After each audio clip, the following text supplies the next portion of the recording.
I think my favorite like news stories, like, and there's been so many over the years, is like when you read like inmate kills pedophile. We used to love selling. that shit, Oh, man. dude, it's the best. Dude. There's that white dude that went on camera and the judge, and he's explaining to the judge why he killed his roommate. I guess the guy, they were drinking Pruno one night, and the guy got into detail what he did, and all of a sudden he waited till he was asleep and he murdered him. Oh. No shit. What, because he was a pedophile or whatever? Yeah. He got into him and he told him what he did, and his cell, he was like, "What? Like, are you kidding?" And he waited till he was asleep and he murdered him. That's what's up, man. He's great guy. Street justice is justice nonetheless. It works. It's the best kind of justice. What was it? Training Day? Let the animals wipe each other out. God willing. Oh yes. my God! Is Yes. Alonzo just like not the perfect human being? Oh, he's the greatest, man. My case file speaks for itself. Wonderful father. How many collars you got? Wonderful husband. Yeah. No, I'm just checking. He was the best. He threw them to the wolves. He's a corrupt piece of shit with a crazy temper and a gambling problem. If you guys don't know this, when the gun dropped on the ground and he went to, and he set the gun down, he's like, "You do your homework around here, homie." That guy, that's the guy that why Suge Knight's in prison right now. No shit. Remember I showed you, he has like, now he talks like, yeah. Oh, yes. Suge Knight, he was on the set of Straight Outta Compton, and Suge Knight was all pissed off about something, the way that things were being edited. So he gets in his big giant red truck. He always rode around in a red car, right? Big red car. So he had like this big lifted dually red truck, giant motherfucker. And Suge Knight gets in his truck and he goes over and he's trying to calm him down because he's a good guy. He really is like a wonderful human being, right? And he's over there trying to calm him down. And Suge goes, "Yeah, sure." Throws that bitch in reverse, runs him over, right? Runs him over, Dude. right? Now, things are already bad, right? That's already a horrible thing that somebody could do, right? Suge puts that bitch in drive and runs him over again. Yes. He got 4 times the tires. Tony Soprano, "I thought I told you to back off him." "I did. And then I put it in drive and went back over him." Suge Knight was a legit gangster, man. That guy was terrifying. That man is absolutely disgusting. Yeah. He owns the rights to Ice Ice Baby. And how he got those rights is Vanilla Ice? Vanilla Ice was in his hotel room and he seen one of his security acting weird. One of his security had his life threatened, right? So his security's acting real weird, and he walks over, and right at 8:00 on the dot, the security guard opens up the door, right? Right? Oh, shit. And Suge Knight comes in with his entourage, right? Now, how scary are you if your giant security guards sit down and are looking at you like, what? That's Suge Knight, like, baby. Like, who's going to help us? Daddy's home. Yeah, who's going to help us? Your security, right? Oh, Suge Knight goes, "Come here, man. Let me holler at you." And he has a contract already written up by that gangster lawyer. He has a contract already written up. And he goes, "I need you to go over this, and then I need you to sign this." And Vanilla Ice is like looking over, and he's like, "Suge, this is the rights to my entire music catalog." And Suge Knight's like, "Yeah, I know, stupid.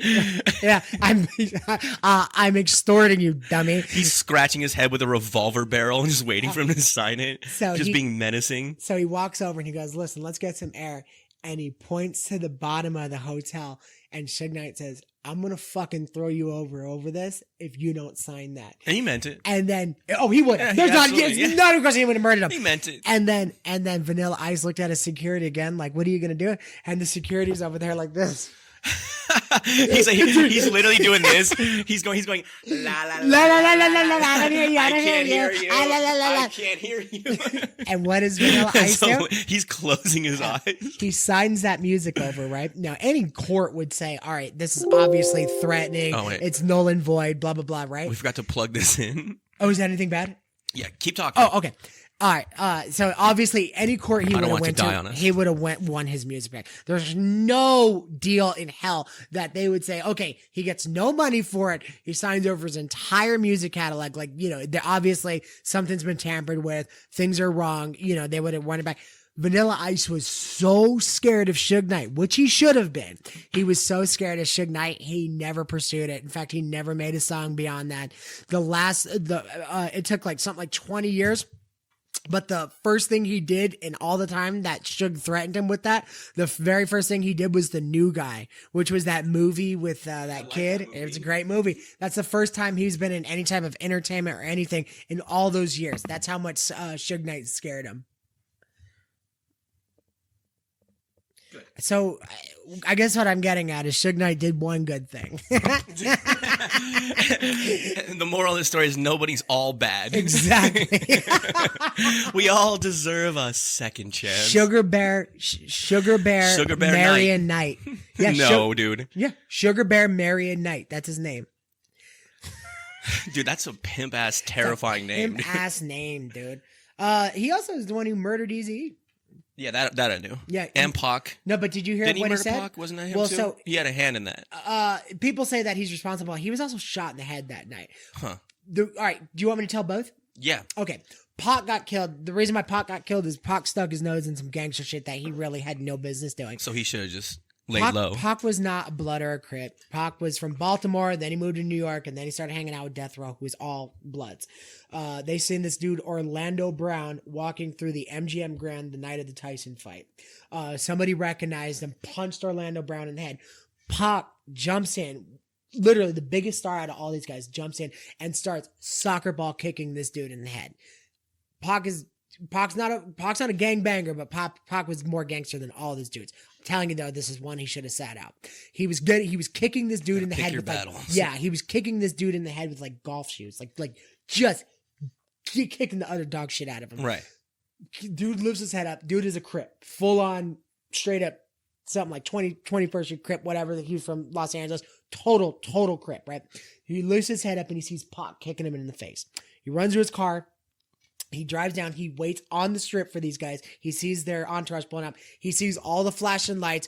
Pac's in a Celtics jersey. Suge's driving. He pulls up next to him, opens fire on both of them, hits Suge in the head, kills Pac. So Suge Knight's not involved then? I don't think so. It doesn't sound like, from what you're telling me, it sounds like it was completely unrelated. Completely unrelated. It was like he just fucked up the wrong guy. Dude, listen, nobody's gonna be telling the guy, shoot me here.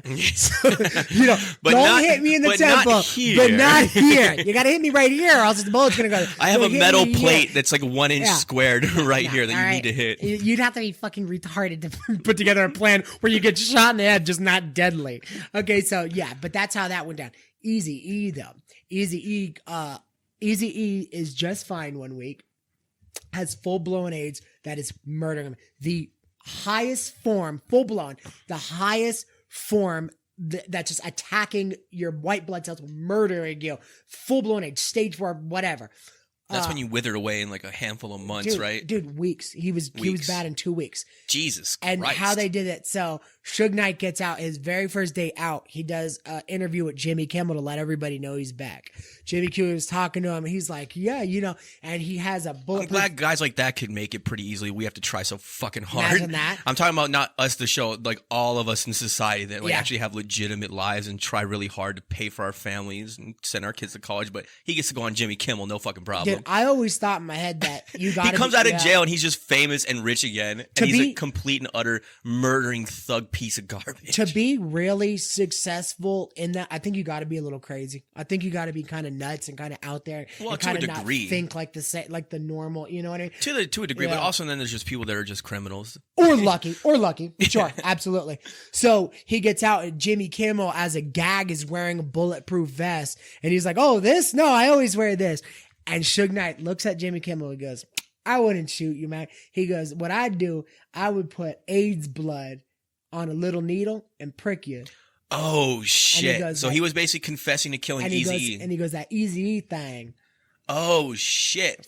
Dude, that's so hard. Dude, even just saying that is terrifying. Everybody always said, now think about this. A guy on his deathbed, how hard would it be for Suge Knight to get some nurse from the thing to give him a needle in a bag from one of the most horrific AIDS patients that they got in Los Angeles, in Kaiser Permanente, whatever. Just poke him, put it in a bag, hand it to him. Here's $10,000. Thank you so much.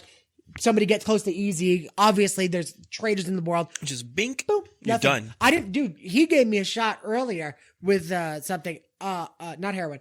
But dude, it was nothing. It was heroin. Yeah, it was. Absolutely. Remember we were talking about how we were going to kill ourselves with heroin? Exactly. We're just testing it out.